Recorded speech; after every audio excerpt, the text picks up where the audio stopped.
Yo, clean shaven and cut hair, Mr. Ed here. Today is April 27th, 2020. I'm in Metairie, Louisiana, standing right now, right in Lake Pontchartrain.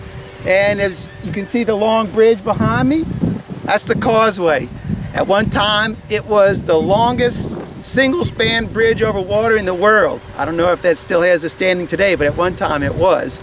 So right on the other side of the lake, which is 24 miles away, that's where I'm from, Abita, up in there. So we're back on this side of the South Shore, and we're visiting Nicky again. Yeah, for the fourth time in 4 years to pull bees out of his house. Yeah, it's been a bunch of times since we've been here. The bees have moved back again into the floor space. We've already got the floor cut in 3 different spots, so the bees are going to be in one of those sections of those spots. Which one, I don't know yet, but we'll find out. And it's just a matter of unscrewing the screws that are already there, pull up the floorboard and expose the hive, start cutting out and vacuuming bees. Before I go, you might be noticing this really nice shirt that I'm wearing. Semper Fi Bees. This is my buddy Taco Rios from Midland, Georgia, sent me this shirt. So Taco, thanks so much for sending the shirt. I definitely do like it. Look at that, man. It's got the American flag, the Marine symbol, and of course the American flag in color. So by the grace of God, we're gonna get those bees over there, wrangle them up, and bring them back across the lake. Let's cross this levee and find out where these bees are in the house. Let's wrangle. Yeah, we're a little bit far from the house, but where that meter is, that's where the bees are, right above that. Look how far we are from the house.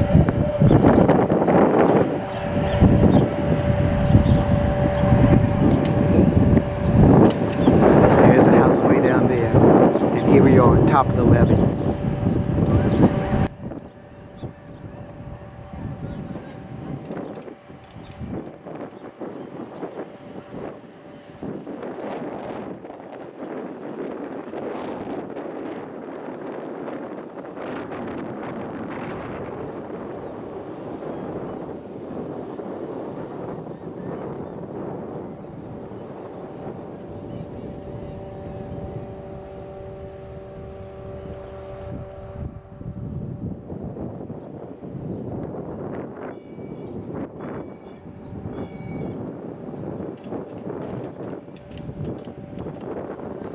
Let's go get them bees. Here's the meter that I was showing way far away. And look, here's our bees. This is where they're entering. And it's a little chilly right now, and so the bees really aren't flying too good. There's a couple of them coming in and going out. When I got here about 20 minutes ago, they were pretty busy, but now it's slackened up.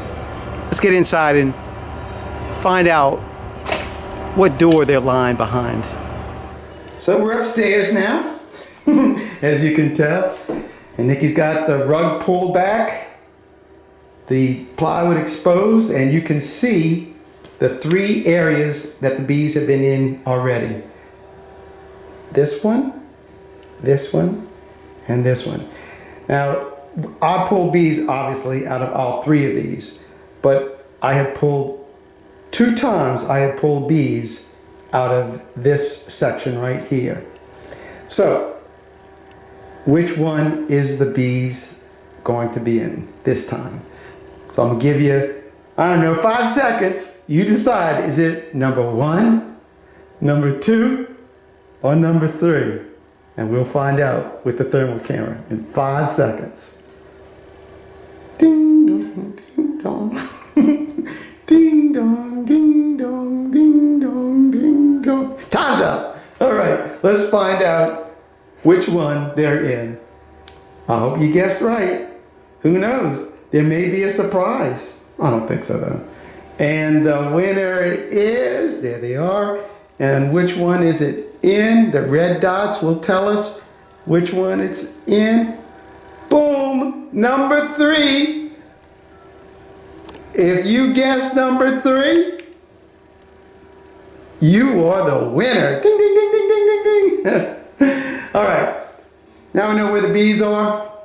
All I have to do is unscrew those screws, put some handles on there, lift it up, and throw it on the sawhorses. Hopefully we'll get most of the comb come out. Throw it on the sawhorses and vacuum up bees. Let's see how this is going to look.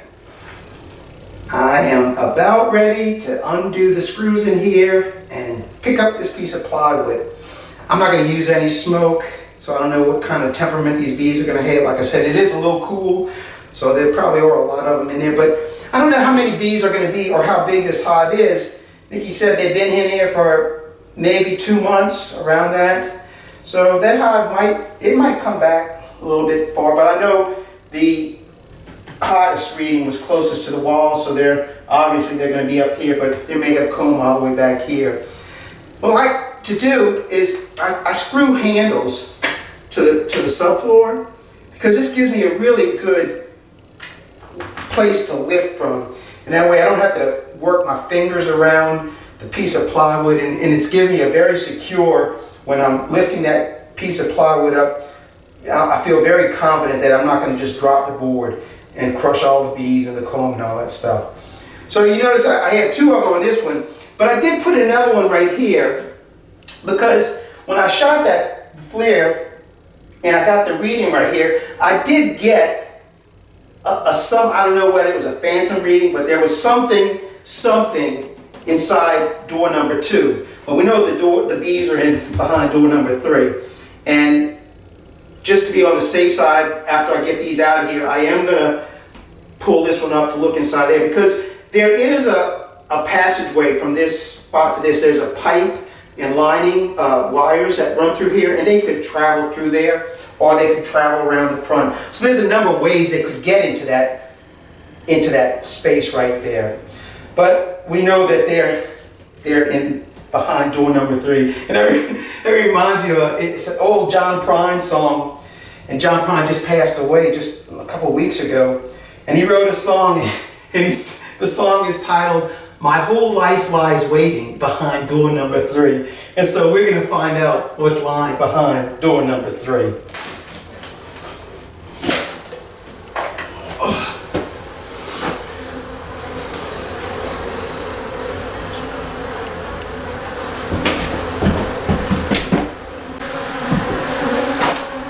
Well, it did work for the most part. We got most of the comb up, but unfortunately, I know our queen is still inside of this area down here. So I'm gonna go ahead and cut this comb out and set it up on top of that as well, because our queen, I know she's in there with all those bees right there, and that's where we got the hottest temperature. Oh look, and there's that little hole I was talking about, how the bees can get from one of these floor space to the other. Alright, let me go ahead and cut this stuff out, and hopefully we'll find our queen up in there. I got all those bees out of there, and I would have thought the queen would have been in there. I did not see her in there. I mean, we still have a few bees in here. I had to use the honey robber to run these bees out of here, because they would cluster up underneath the top and I couldn't get to them. But all these are out of here for the most part. And of course, we have all those thousands in the window, and that one as well. And we have some over on that comb as well. Alright, let's go look through that comb over there. This queen, her pattern is not very good. She's probably just a young queen. And it looks like they have some cells right here. Alright, let's do some investigating and find out what we got going on. Alright, let me show you what I think is going on here. On this piece of comb right here, you can see right here the cup, but there was nothing in these cups. These were just cups. However, this cell right here, you can see how it was chewed out on the side. And anytime I see cells that are queen cells that are chewed out on the side, immediately I think that a queen hatched out and she went around and killed the other queens that were in the hive. So you have this one right there. Here's another example of a chewed out cell on the side of it. Instead of the top of it being open, the sides are open, and that's how you can tell queens. That's how they go kill the other queens, is they chew the sides of the hive out, of that cell out, and then just reach in there and kill the queen. So you have two of them like that had chewed out cells. So my guess is we've either got a unmated queen or a virgin queen, or just one that's very, very young and not fully developed, and I just don't see her. She could be, because she could fly still, she could still be in all this, but I don't think she's laying because the brood pattern was so sparse. So I think they superseded their old queen, they got a new one, and she's somewhere in this mess. Alright, I'm going to vacuum some bees and maybe we can find her. I'm certainly praying with them. Vacuumed all those bees up. Yeah, still a couple left, but no queen in that. Not that I was really expecting to find her. I've never found her in the clusters of bees on the windows. I've never found a queen in there yet. I really didn't expect to. And these are pretty much all gone as well. So all we have left are a few bees in here, and I doubt that she's in here, but you never can tell. Go ahead and start cutting this comb and putting that in the ice chest as well. There is a lot of honey in there. Not a lot, but there is bits of it.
I'm not believing this. I told you I never caught a queen inside of one of these windows again. And look at this.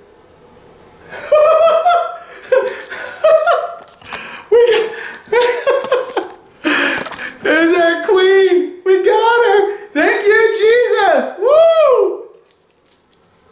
Look at that. That is too funny. I've never caught the queen on side of a window.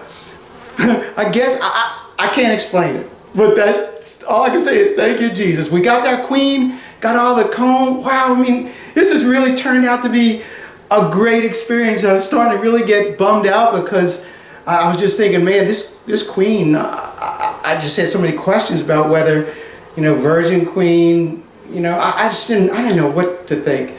But there she is right there. Caught her in the window. Golly, what a blessing that is. I mean, I'm just about finished. Probably about another 10 minutes and we'll have this whole job wrapped up. I can't help but say it again one more time. Thank you, Jesus. Woo! Let me give you a shot of our goodies before we take out of here. It wasn't a lot of bees. I'd say, you know, somewhere in that 8,000. Not a lot of bees, but it'll make a nice little box. That's for sure. And these bees, I'm positive, are the same bees, even though there was brand new comb, I'm positive these are the same bees, and that queen in there, she is the new queen. She's not really even a very large one. But regardless, we got the bees. Let me show you the comb. This is like one of the driest removals I've done, and there is a lot of nectar in this comb, a lot of capped honey. There were about 4 frames of really shabby looking brood. I know that this queen right here is laying, because in that brand new comb there were eggs I saw. So she's laying, which is a good thing, and she's going to get back onto this comb and start laying. Well, that's all I got for you in this one. Man, it felt good to be wrangling again. Still be a while before I get to have Charlie or Ralph or somebody come with me, but as long as I can do these by myself, I'll keep on doing some cutouts. I got maybe 2 or 3 more. Took a couple of hits on the face today. Actually, I took a couple of hits all over the body, but these are the ones that hurt more. So that's all I got for you in this one. So thanks for watching. Keep on watching, and I'll be making more. God bless, Mr. Red. I'm out of here until the next video.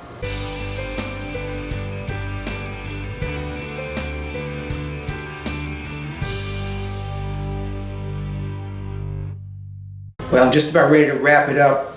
Just finished catching the queen, but I was really concerned with that image that I got. It was a faint image of, a heat signature in that number 2 section of the floorboard. So I'm going to pull that thing up right now, because I just want to make sure that we got all of our bees out of here. I don't want to leave any bees behind. So I'm going to pull up that second board. It's only going to take a couple of seconds to check this to make sure everything is good in there. So let's pull that thing up and make sure everything is good.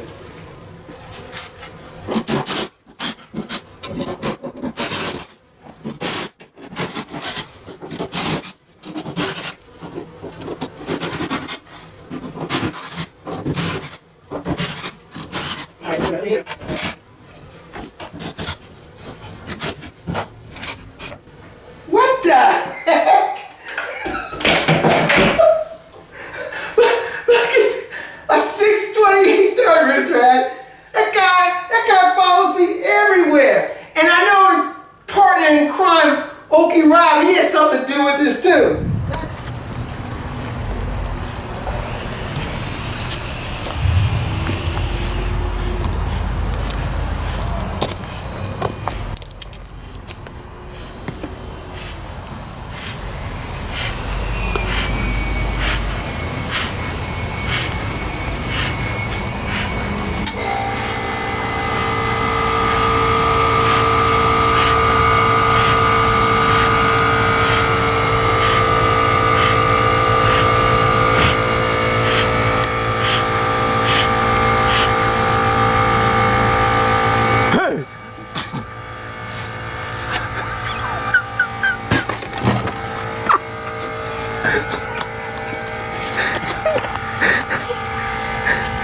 Hey, Rooster. Man, when I'm concentrating, I got music in my ears. And you got a veil on too. Yeah. Hold on. This is all the expanding foam that they had up around that thing trying to keep them out. Well, that stuff real good. I don't know how many cans of expanding foam they had up in there, but the birds were nesting in it. There was a squirrel living in it. There was some people up in there. I don't know where they went. When I started, they skedaddled.